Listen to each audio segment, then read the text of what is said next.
Okay, बिस्मिल्लाहिर्रहमानिर्रहीम। Hello everyone. आज का जो हमारा टॉपिक है that is platelets. So platelets जो है ये इसको थ्रोम्बोसाइट्स भी कहते हैं। कलरलेस होते हैं एंड नॉन न्यूक्लिएटेड होते हैं। जिस तरह आरबीसी में न्यूक्लियस नहीं होता, इस तरह इनमें भी न्यूक्लियस नहीं होता, सही है। लेकिन RBC are red in colour और ये जो है कलरलेस होते हैं एंड दीज आर स्मॉल।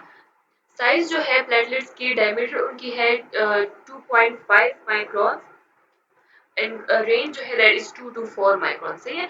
और वॉल्यूम जो है that is 7.5 cubic micron, that is 7 to 8 हो सकती है, सही है। शेप ऑफ प्लेटलेट्स जो है सो इनकी शेप जो है वो डिफरेंट होती है, मतलब स्फेरिकल भी हो सकते हैं, रोड शेप भी हो सकते हैं, कभी कभार ओवल भी होते हैं, डिस्क शेप भी होते हैं। समटाइम्स जो है they are dumbbell shape, comma shape, cigar shape और कोई और अनयूजुअल शेप जो है इनकी हो सकती है, सही है। जब ये इनएक्टिवेटेड होते हैं तो इनकी कोई प्रोसेसेस नहीं होती, जिनको इनकी प्रोसेस को हम कहते हैं फिलोपोडिया। तो फिलोपोडिया जो है वो इनकी नहीं होती, लेकिन जब ये एक्टिवेटेड हो जाते हैं तो फिर इनकी फिलोपोडिया होती है। यहाँ पे आप डायग्राम में देख लें तो ये जो प्रोसेसेस है ये सिलिया टाइप प्रोसेसेस जो है इनको कहते हैं फिलोपोडिया। ये एक्टिवेटेड प्लेटलेट्स में होता है, सही है, जबकि इनएक्टिवेटेड प्लेटलेट्स में जो है फिलोपोडिया नहीं होते। ओके, स्ट्रक्चर एंड कंपोजिशन पे आते हैं। सो इनकी जो है प्लेटलेट्स कंस्टिट्यूटेड बाय, इनकी एक सेल मेम्ब्रेन होती है या सरफेस मेम्ब्रेन जिसको हम कहते हैं। सो होती है, इनमें माइक्रोट्यूब्यूल्स होते हैं एंड पूरा का पूरा साइटोप्लाज्म होता है, सही है। अच्छा जी, सेल मेम्ब्रेन पे आते हैं। तो सेल मेम्ब्रेन जो है दैट इज 6 नैनोमीटर थिक होती है और इसकी एक्सटेंसिव इन्वेजिनेशन होती है। यहाँ पे आप देखें तो ये सेल मेम्ब्रेन जो है ये अंदर की तरफ इन्वेजिनेट हुआ है, सही है। और ये एक सिस्टम बनाते हैं जिसको कहते हैं ओपन कैनालिकुलर सिस्टम, सही है। मतलब कैनाल्स का एक सिस्टम ये बनाते हैं इनका सेल मेम्ब्रेन। और ये कैनाल्स का जो सिस्टम होता है ये क्यों होता है, ये इसलिए होता है कि इनमें जो ग्रेन्यूल्स होते हैं, अल्फा ग्रेन्यूल्स या डेंस ग्रेन्यूल्स जो होते हैं, इनके थ्रू जो है इनका सारा जो कंटेंट होता है वो इनके थ्रू बाहर एक्सट्रूड होता है, सही है। मतलब कि इन कैनाल्स के थ्रू ये बाहर की तरफ निकल जाए, सही है। अच्छा, इनके सेल मेम्ब्रेन में क्या क्या चीजें होती है। सेल मेम्ब्रेन में लिपिड्स होते हैं, lipids in the form of phospholipids, cholesterol and glycolipids, सही है। और कार्बोहाइड्रेट्स होते हैं in the form of glycocalyx and glycoproteins. और इनमें जो है प्रोटीन्स होते हैं इनकी सेल मेम्ब्रेन। तो सेल मेम्ब्रेन में तीन मेन चीजें होती है, लिपिड्स, कार्बोहाइड्रेट्स एंड प्रोटीन्स, लेकिन डिफरेंट फॉर्म्स में होते हैं। फंक्शनली जो ज्यादा इंपॉर्टेंट है they are the glycoproteins and the phospholipids, सही है। ओके जी, सो हमने पढ़ा कि ग्लाइकोप्रोटीन्स एंड फॉस्फोलिपिड्स जो है ये ज़्यादा इम्पोर्टेंट है फंक्शनली। सो ग्लाइकोप्रोटीन का क्या फंक्शन होता है कि ये जो नॉर्मल एंडोथेलियम होता है ना, मतलब कि एक ब्लड वेसल है, उसका जो एंडोथेलियम है वो बिल्कुल नॉर्मल है कि डैमेज नहीं हुआ। सो उस एंडोथेलियम के साथ जो है प्लेटलेट्स के एडहेरेंस को या प्लेटलेट्स के अटैचमेंट को प्रिवेंट करना जो है ये ग्लाइकोप्रोटीन का काम है, सही है।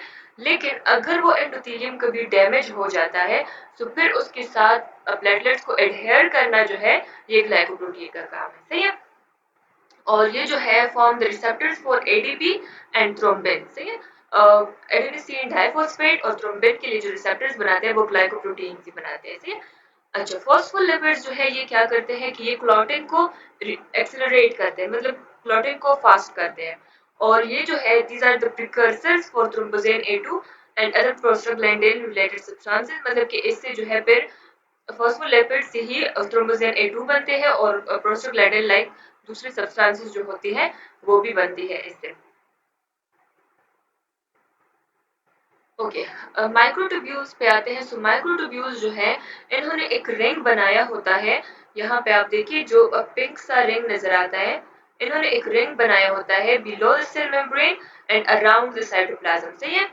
और ये बने किससे होते हैं, ये प्रोटीन से बने होते हैं जिसको कहते हैं ट्यूबुलिन, सही है। ट्यूबुलिन पोलीमराइज होके, मतलब छोटे छोटे ट्यूबुलिन कंबाइन होके एक माइक्रोट्यूब्यूल्स बनाते हैं, सही है। अच्छा, इनका काम क्या होता है कि इनएक्टिवेटेड प्लेटलेट्स जब होते हैं तो उनमें तो फिलोपोडिया नहीं होते, सो बिल्कुल उनकी डिस्क शेप जब होती है तो उस डिस्क को मेंटेन करना जो है ये माइक्रोट्यूब्यूल्स का काम होता है, सही है। अच्छा जी, साइटोप्लाज्म। तो साइटोप्लाज्म में कुछ सेलुलर ऑर्गेनेलीज होती है, कुछ इसमें केमिकल सब्सटेंसेस होती है। सेलुलर ऑर्गेनेल्स में कौन कौन सी चीजें हैं? That is Golgi apparatus, endoplasmic reticulum, mitochondria, microtubules, microvessels, filaments and granules. सही है। और जो केमिकल सब्सटेंसेस में है proteins, enzymes and hormonal substances. सही है।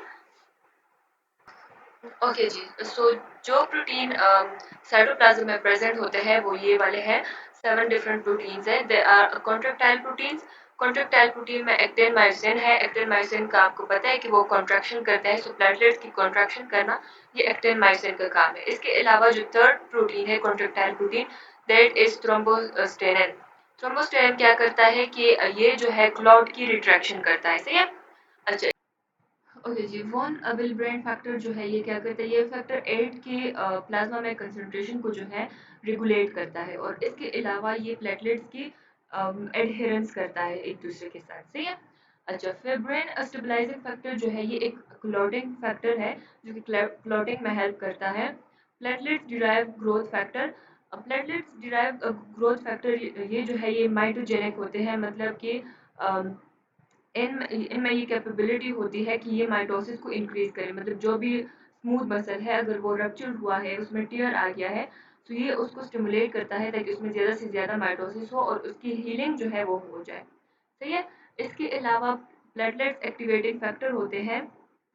प्लेटलेट एक्टिवेटिंग फैक्टर का काम ये होता है कि ये प्लेटलेट्स की एग्रीगेशन करते हैं। एग्रीगेशन का मतलब ये होता है कि सारे प्लेटलेट्स को एक जगह पे जमा करना और उनसे एक क्लस्टर बना लेना। सही है। तो प्लेटलेट्स जो है वो एग्रीगेट होते हैं और इस वजह से जो है टिश्यू से अगर कोई ब्लीडिंग हो रही है तो ब्लीडिंग जो है वो स्टॉप हो जाती है। वेंट्रोनेक्टिन का काम क्या होता है कि ये प्लेटलेट्स की एडहेजन करते हैं, मतलब कि एक प्लेटलेट को दूसरे प्लेटलेट के साथ अटैच करते हैं। सही है। और स्प्रेड इसको कहते हैं सीरम स्प्रेडिंग फैक्टर भी, क्योंकि ये जब हम कोई टिश्यू की कल्चर करते हैं ना, तो उस टिश्यू कल्चर में अगर कोई स्प्रेडिंग हो रही है तो ये जो है इस वेंट्रोनेक्टिन की वजह से हो रही होती है। अच्छा, थ्रोम्बोस्पोंडिन जो है इसका काम क्या होता है? इसका काम ये होता है कि एंजियोजेनेसिस को इनहिबिट करता है। एंजियोजेनेसिस क्या होता है कि एक वेसल से जब दूसरा नया वेसल बनता है। सही है। तो उसको कहते हैं एंजियोजेनेसिस, और एंजियोजेनेसिस को इनहिबिट करना जो है ये थ्रोम्बोस्पोंडिन का काम होता है। ओके। साइटोप्लाज्म में जो है कुछ एंजाइम्स भी होते हैं, दैट आर एडेनिसिन ट्राइफॉस्फेटेज, जो कि एडेनिसिन की ब्रेक डाउन करते हैं। And enzymes necessary for synthesis of prostaglandin के लिए जो एंजाइम रिक्वायर्ड होते हैं उनकी सिंथेसिस के लिए वो भी इसमें होते हैं।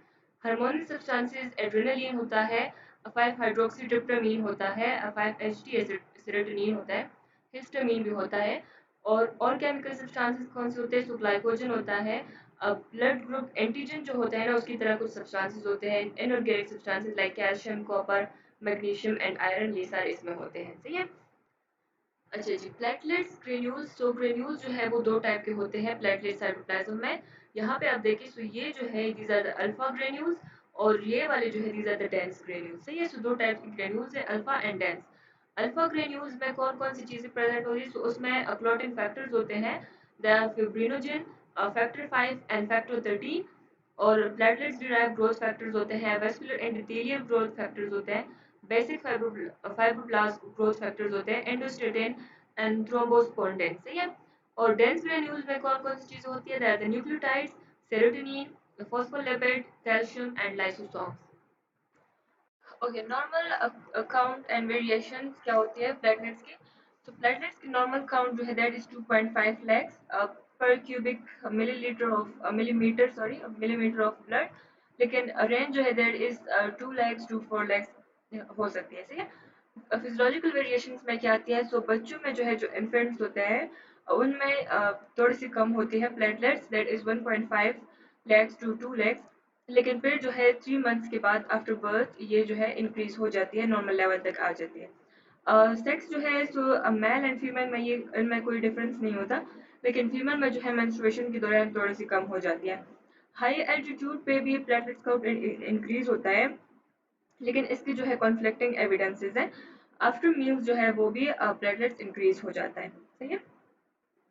ओके। Properties of platelets. तो प्लेटलेट्स की जो है 3 इंपॉर्टेंट प्रॉपर्टीज है, that is adhesiveness, aggregation and agglutination.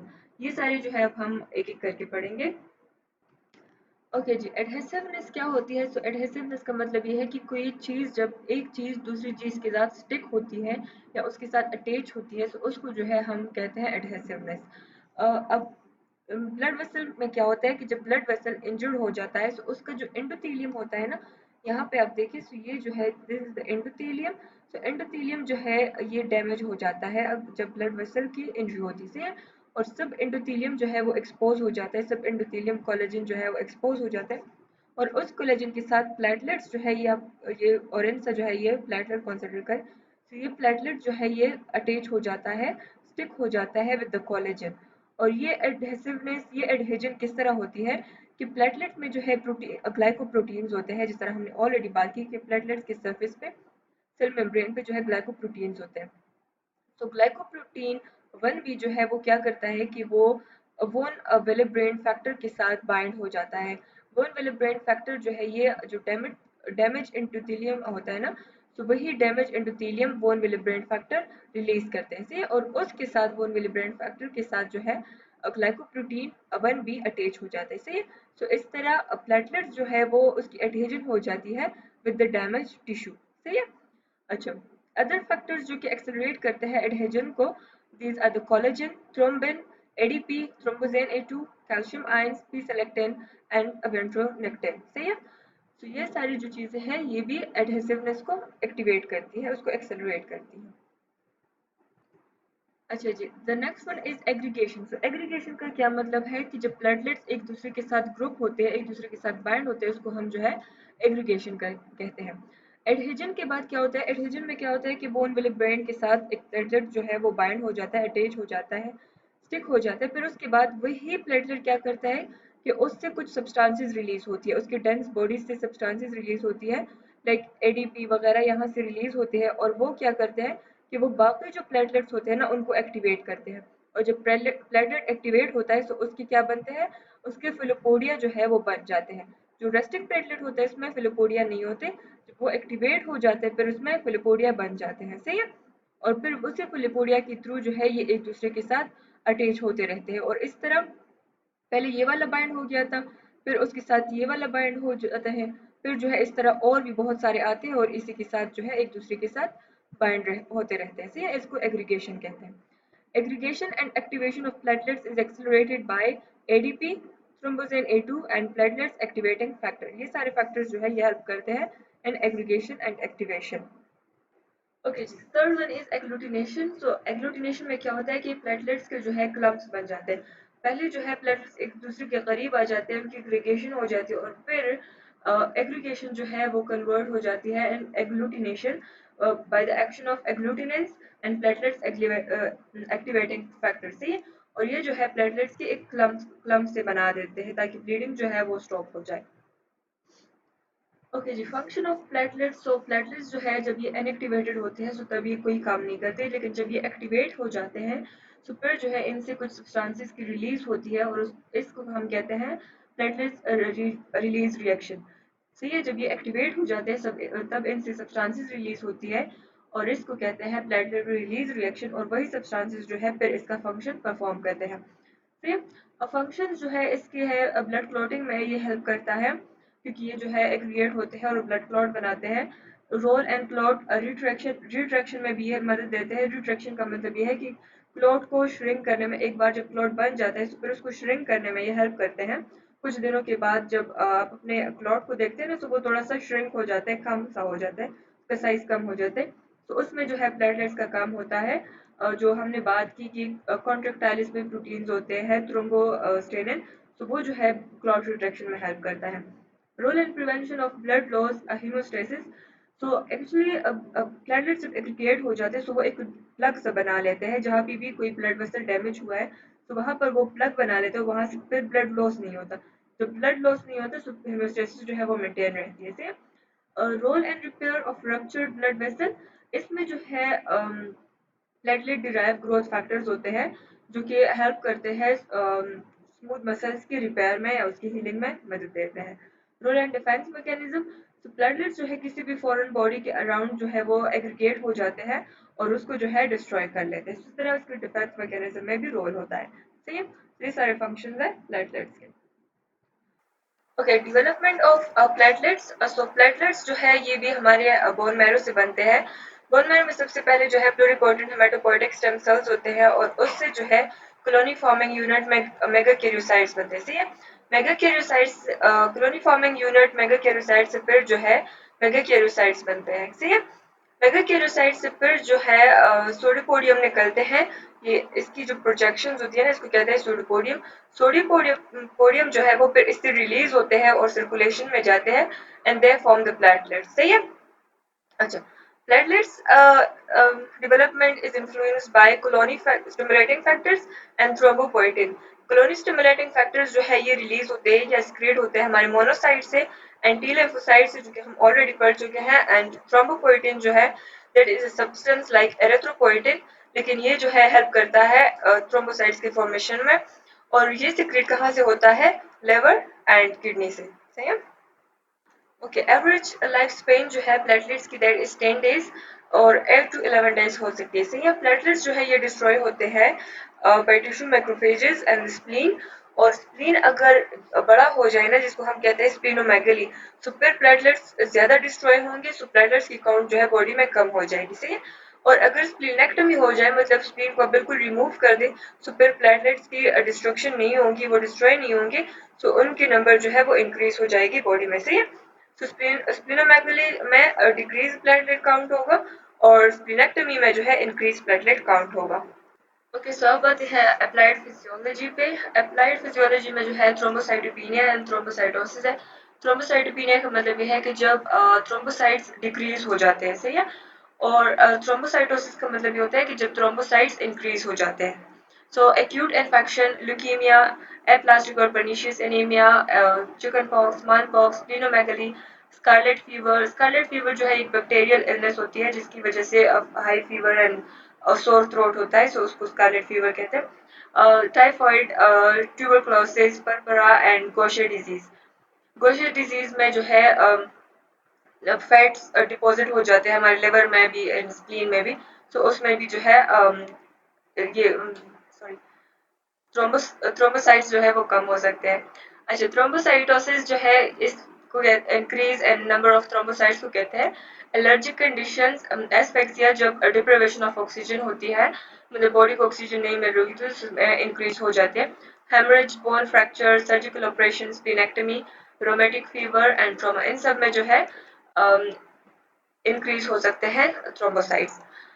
अच्छा जी, थ्रोम्बोसाइथीमिया क्या होता है कि प्लेटलेट्स काउंट जो है वो बहुत ज़्यादा इंक्रीज हो जाते हैं और परसिस्टेंट इंक्रीज उसमें आ जाता है। मतलब ये कैंसर टाइप चीज़ों में होता है, लाइक कार्सिनोमा में होता है, क्रोनिक ल्यूकीमिया में होता है, हॉजकिन डिजीज में होता है। हॉजकिन डिजीज भी एक टाइप ऑफ लिम्फोमा है जो कि ब्लड कैंसर में होता है। सही है, ग्लैंडमैन थ्रोम्बोस्थेनिया क्या होता है?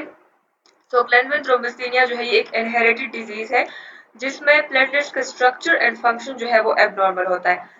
क्लॉटिंग वो सही से करते हैं, काउंट उसका सही होता है, क्लॉटिंग टाइम जो है वो उसका सही होता है, लेकिन जो क्लॉट रिट्रैक्शन होती है ना, वो एबनॉर्मल होती है। सही है,